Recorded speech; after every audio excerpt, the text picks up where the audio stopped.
Selamat siang para netizen dimanapun kita berada, salam inspirasi bagi kita semua. Ini agak menarik juga ternyata ya. Kemarin Pak Jokowi mengatakan bahwa tidak ada kaitannya dengan istana masalah copras-capres begitu. Kok sekarang cawe-cawe masalah copras-capres begitu di koalisi perubahan, di koalisi besar begitu ya. Ini Jokowi ogah ya dikaitkan koalisi tapi PAN bilang ada komando. Bayangkan begitu kan, di mana yang salah, di mana yang berbohong begitu ya.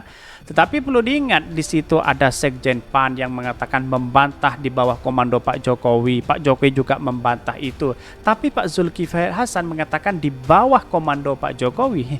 Itu kan bertolak belakang sebenarnya begitu kan ya. Ya pada akhirnya kalau menurut saya pribadi ya, kenapa koalisi besar itu terjadi? Mungkin atas rasa ketakutan kepada Anies Baswedan yang semakin solid begitu kan ya. Bisa saja seperti itu begitu. Atau gertakan kepada partai PDIP yang kemudian di dalamnya ingin Pak Jokowi mengusung Ganjar, bisa saja seperti itu begitu kan. Ini muncul spekulasi begitu. Atau jangan-jangan ya muncul koalisi besar tapi tahu-taunya dalam hati masing-masing koalisi besar menginginkan Anies Baswedan. Bisa saja seperti itu begitu. Karena politik kita masih dinamis begitu. Bayangkan dari konstituen dari partai P3, dari partai PAN, dari partai Golkar, dari partai-partai yang lain konsisten sekali, kadang tidak sesuai dengan ketumnya, di bawah kadang menginginkan Anies Baswedan, ternyata ketumnya tidak begitu. Itu perlu dipertimbangkan begitu ya. Bisa saja ya koalisi besar ini bubar begitu. Tetapi mari kita baca terlebih dahulu komentar-komentar netizen seperti ini.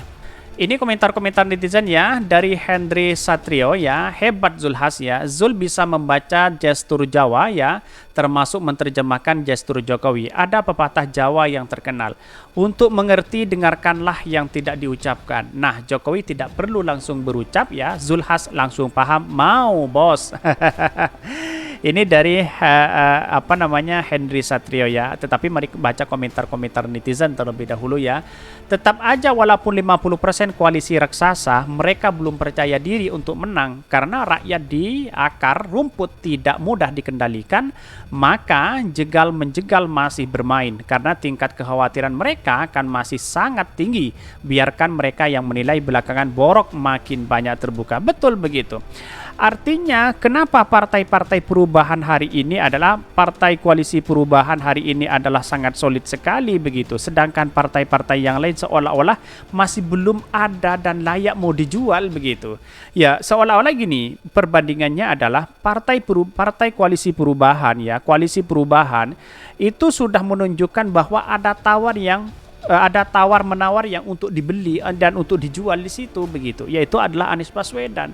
Lantas bagaimana dengan koalisi besar ini begitu? Belum ada cawapres, belum ada capres ya. Siapa yang menawarkan dan apa yang mau ditawarkan begitu kan? Visi dan misinya apa begitu? Itulah muncul beberapa diksi yang mengatakan bahwa ya persoalan seperti ini saya kira akan bubar begitu. Siapa yang mau dicalonkan? Satu menyodorkan si A, satu menyodorkan si B begitu kan ya.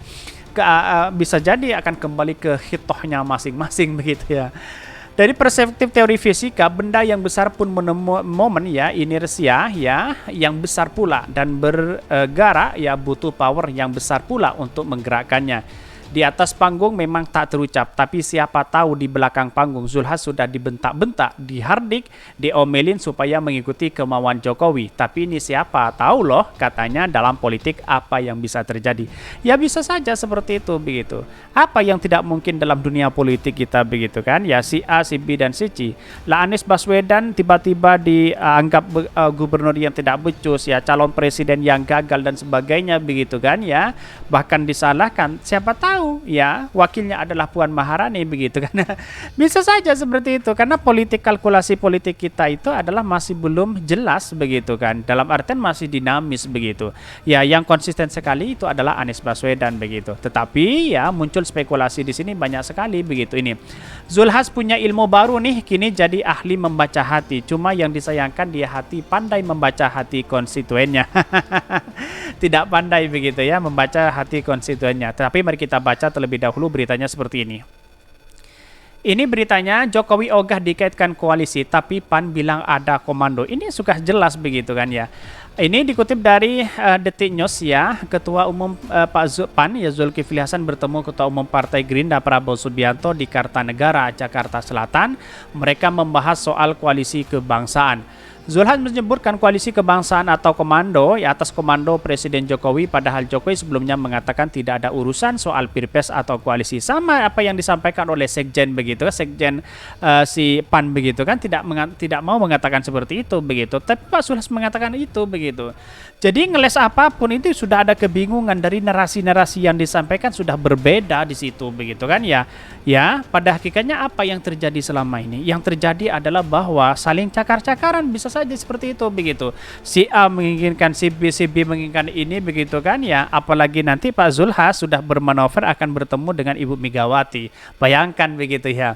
Tetapi saya rasa perkembangan hari ini tetaplah Pak Prabowo menjadi capres walaupun PDIP akan menginginkan RI 1 di situ begitu ya. Saya rasa Pak Jokowi ingin ngotot sekali bahwa ya Pak Ganjar masuk di situ begitu. Tapi yang jelas menurut saya pribadi ya walaupun sengotot apapun Pak Jokowi itu sudah terbaca bahwa yang diinginkan itu adalah Ganjar ya, bukan Puan begitu. Sedangkan PDIP menginginkan Puan begitu. Jadi artinya selama ini menurut saya pribadi ya sah-sah aja sebenarnya. Tapi dengan cawe-cawe seperti ini menurut saya pribadi ya tidak baik begitu kan ya sebagai ketua umum partai begitu. Tetapi mari kita baca terlebih dahulu ini beritanya, komentar-komentarnya banyak sekali begitu, ada pro dan kontra begitu kan di sini. Ini banyak sekali. 2019 memang menang mutlak itu yang berbuat ketar-ketir bikin koalisi sekalipun Pak Timbul ya masuk mereka tahu bakal enggak menang kecuali curang. Ini banyak sekali. Ini baru pemanasan, belum main sungguhan. Kita simak aja arah dari strategi Jokowi mengendalikan para poros parpol ini. Koalisi ketua-ketua parpol dan komando ya dari petugas partai ini banyak sekali ada pro dan kontra di sini begitu kan ya. Tetapi perlu diingat inilah demokrasi kita begitu. Bisa saja cair begitu kan. Bisa saja dinamis begitu ya. Orang-orang Jokowi itu orang yang punya masalah semua, mereka disandra dengan berbagai kasus ya. Begitulah itu mengatur koalisi untuk mendukung Prabowo ya, sejauh ini bisa dinilai komparatif ya. Koalisi besar Jokowi, PDIP jauh ya aja udah ogah sama Jokowi. Jadi pertarungan hari ini mungkin ingin citra Jokowi ingin semakin baik mungkin ya setelah tidak menjadi tidak menjadi capres, tidak menjadi presiden di situ agar bisa eksis di situ mungkin ya. Tapi kan bukan seperti itu caranya begitu. Dalam artian bahwa kalau seperti ini caranya orang-orang kan enggan untuk menghormati Pak Jokowi begitu. Jadi disinilah yang kemudian menjadi catatan penting bahwa demokrasi kita ya selama ini kalau kita kalkulasi politiknya adalah bahwa ya sangat salah begitu kan. Apalagi membentuk koalisi besar si A, si B, dan si C begitu. Tetapi perlu diingat bahwa kemenangan kalau memang membentuk koalisi besar sejelas dalam kalkulasi partai ya ada kemenangan besar begitu. Tapi perlu diingat bahwa ya dengan 3 partai ini melawan 6 partai ya lebih solid yang setiga partai ya yang Anies Baswedan. Karena apa? Karena konsisten begitu. Konsisten bersama rakyat begitu. Kira-kira seperti itu begitu kan ya.